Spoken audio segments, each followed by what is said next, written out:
All right, welcome everybody to Pam Nation's Backyard Jam.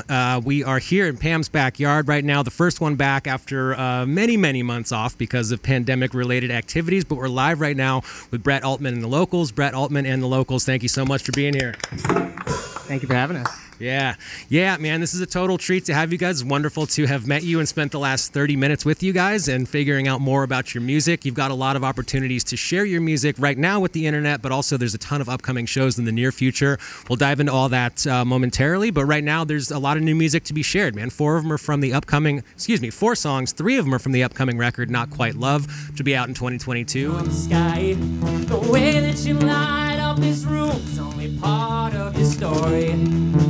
Your beauty is so much more.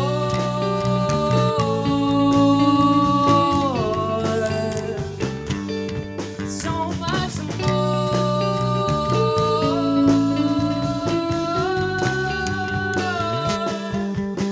Well, nothing's this black and white. You glow like you stole the 4th of July. The way that you light up this room's only part of your story. Yeah, you're more than I could ever describe. More than any song this man could write. And I've seen beauty before. And you're so much more.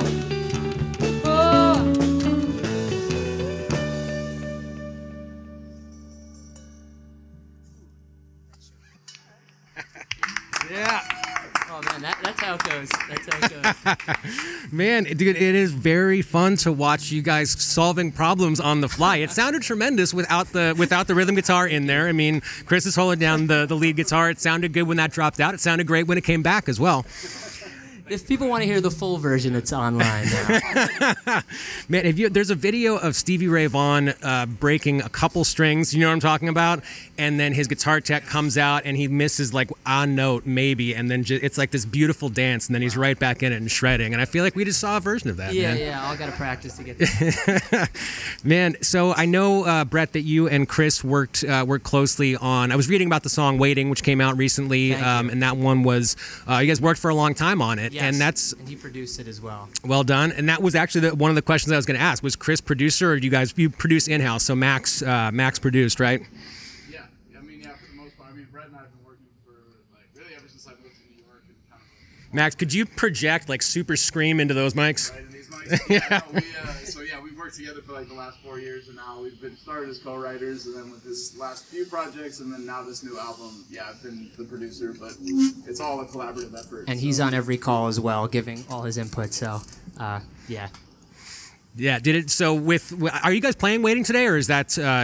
Not today. So not even today. though that one is not being played today, so I know that it sounded like that one took a minute to write. Like you just worked at it like a marble sculptor, sculpting out everything that's not the song, and then you're left with the song. Were any of the songs on the forthcoming record ones of those that just you grabbed fully formed, and they were like a 1 hour writing process? Right. I always love when I read that, and it's and it happens, the 5-minute songs, but with Chris and I and Matt, we really sculpted these songs. Waiting, it was, how does the end of the story go? I was living it. Am I going to tell the person how I feel or not? And I ended up doing it. Nice. And it turned into a lot of different songs. And we're not playing that today, but we recorded it in my parents' basement, in his apartment. Chris was flying in tracks from Hoboken, so it was a team effort. The first song that we tried doing in the pandemic. It was all virtual, so we were all sending things. That was part of the reason it took, I think, a little bit longer to put together. So that was a learning experience. My grandmother was living upstairs, washing dishes and making loud noises. I had to stop the vocal track.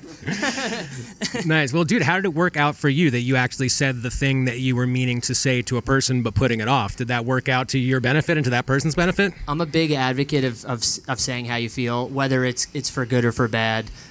So I think it was a good learning experience in my life, and I'm happy I did it. And yeah, I'll leave it at that for more mystery to the album. Cool. Yeah. I mean, for me, that thing that I'm supposed to do is call my parents or call my grandparents, which in your case, you just yell upstairs and then you. Yeah. So I'm going to go call my parents after this wraps. Thank you. It's a good reminder good lesson, to do that. There's a lot more to be shared. I think you're going to do the recent single, right? That's not off of Not Quite Love Second? Yes. So this one's called Alone on Saturday Night. Max and I wrote it a couple of years ago. And it was about 2018, 2019. I was just really worn out and spending a lot of weekends at home. And we wanted to write something that would make me feel better and make us feel better about staying in. And then, From the bottom of my heart, I hope you're safe. There's no harm staying home where I belong. I belong. What can go wrong when you're alone on Saturday night?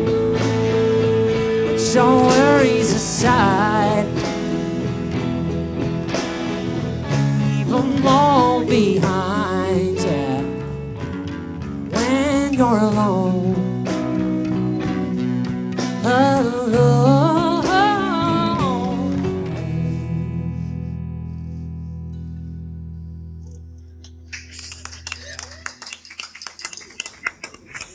All right. Thank you guys. Dude, did you hear that applause from over there? Yeah. There's somebody over there is stoked as well. So thank you for making this Chelsea backyard a happy place on this Friday afternoon. I want to talk about your origin a little bit. So you've not been doing this for that long, right? I mean, you're singing to nobody at all, not on stage at the age of 20, and then whatever, a year and a half later, you're singing in front of nearly 20,000 people. What caused that? Like, was singing just not a priority for you at that time, or was there stage fright stuff that needed to be overcome, or what? Why did you find yourself starting at 20? And congratulations on singing in front of 20,000 people soon thereafter. when the lights are very bright, you can't see anybody, so it's less. But no, my dad's always been a very, very talented singer. He would sing at like my bar mitzvah, family events, and I was always just inspired by that. And I would say in college, my roommates heard me singing in the shower, and they're like, you should try out for this Penn State talent competition. And then I did that, and one thing led to another, and we're on stage in front of like 17,000 people for Thon, which is a very passionate cause of mine. And yeah, it was just, it's amazing to perform for all those kids, and I go back as many years as they'll have me. So yeah, it's been great. Nice. Dude, well, good. I'm glad that you're sharing that music in front of people, in front of the internet right now. And do we want to talk more about Thon? I'm just this moment becoming aware of what it is. What is it and what draws you? What compels you to support whatever they do? So it's a 46-hour, no sleeping, no sitting dance marathon. 46 hours, the largest student-run philanthropy in the country. And I was... You know, it's to raise funds for pediatric cancer research, so it's near to my heart. And yeah, that really taught me. I grew up a lot in Thon. I made a lot of great friends, and it's every February. So February 2022, and I'm happy to share links with people who are listening and would like to learn more. It's a great organization. Yeah. Well, I mean, that fits with the experience of college. I mean, kids are staying up for 46 hours at a row anyway. You may as well dance while you're doing it and raise money for pediatric cancer research. Yep. Nice. Well, guys, thanks again for sharing this music. We're only halfway through right now. We're going to hear another one off of the forthcoming record, Not Quite Love, coming up right now. Yep, and I'm just going to quickly introduce the band. Yeah. This is Chris Pattwell on lead guitar. Max Perkins on drums. And Jared Cavazos on bass. Jared!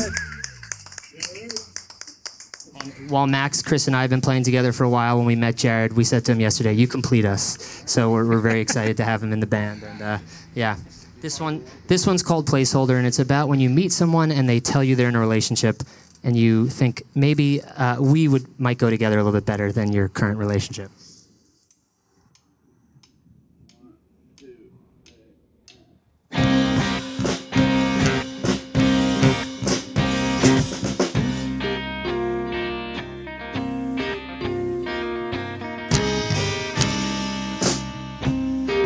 High on expectation, though I should be patient. You and your relationship in bloom. But roses have a shelf life, watered up and they dry. All you left is potpourri in your room. So what's it gonna take to wake up from your mistake long enough? He's been standing in our way, he's just a placeholder. Coming up over, writing on the wall, in the hall. No way I'm gonna be misunderstood. Don't make me say I told you. He's just a placeholder.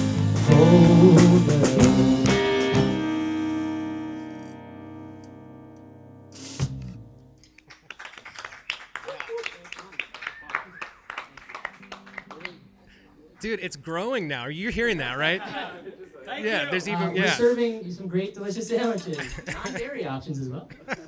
Yeah. Brad, you were talking earlier about like how long these songs take. Placeholder was like 2 years or something. Like it took a long time to get that one going. Wow. Brad wouldn't give up on it, and I think it was worth it.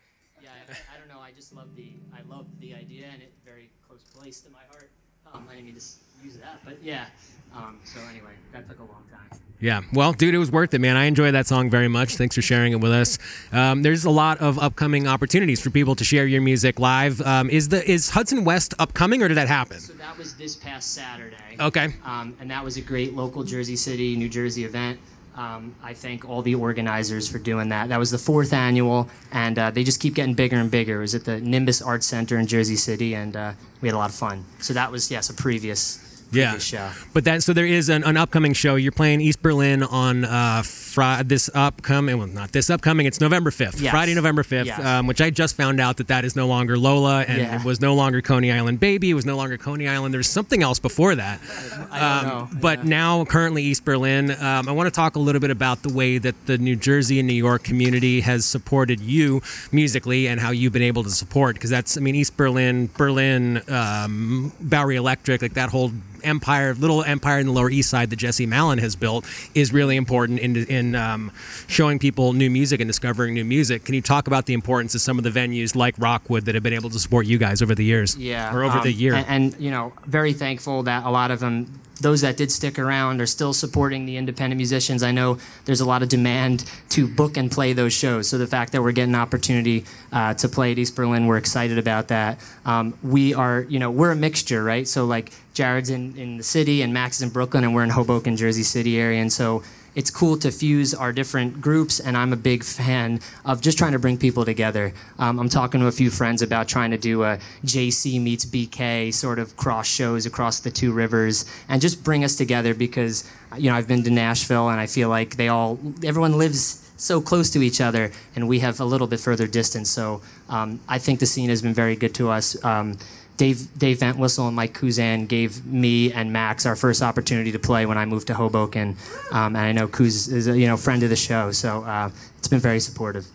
Good. Yeah, man, it's cool how that stuff works out, how mutual friends support each other, and then you're here playing the PBJ session because of that mutual friend. And Hi-Fi was the name that I was trying to think of. That's also a name that place used to be. Yeah, I think when I moved here 10 years ago, that was Hi-Fi. So, well, dude, great, man. Have a wonderful time on East Berlin just officially changed the name to East Berlin on Facebook. So now, for those of you looking to come out, they can find it. No, that's Berlin Under A is still there, but East Berlin is what Coney Island Baby used to be. Yeah, well, because like the basement and all that. Right, that's kind of what I thought. I thought it was like just steps east of Berlin Under A, and like in the same building. I realized that is not the case. Cool, man. Well, there's more music. There's one more to be shared off of Not Quite Love, which if you're just joining us, that comes out in 2022, and the singles are going to be released slowly until the entire album is out in the world. What do you guys feel like doing fourth today? This last one. Thinking about you.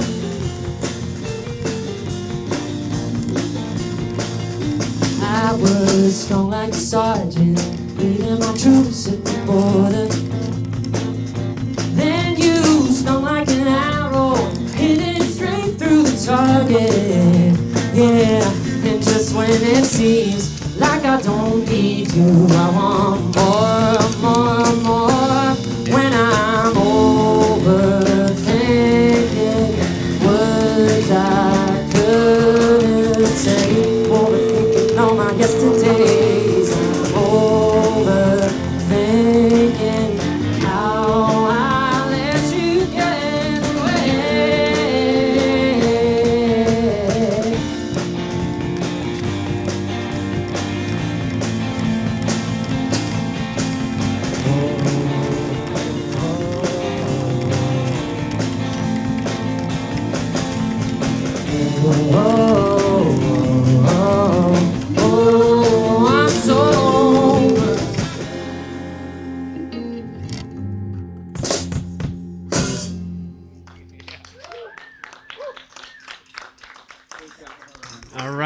Thank you guys so much. Brett, thanks for doing this. Chris, thank you. Max, thank you. Jared, thank you. And big thanks to Pam Nation for hosting the PBJ sessions. Pam, yeah. Big thanks to Chaz as well for pushing the faders and turning the knobs. Yeah. Nice, man. Yeah. Indeed. Thank you. This is a lot of fun. We're going to go eat sandwiches, and you guys are going to play East Berlin on Friday, November 5th, and best of luck on the release of the record, man. Not Quite Love comes out at some point in 2022, and you'll continue releasing singles until the entire album is out. So thanks for sharing it with us today, man. Thank you very much for being here. Very cool. All right. See you next time. All right.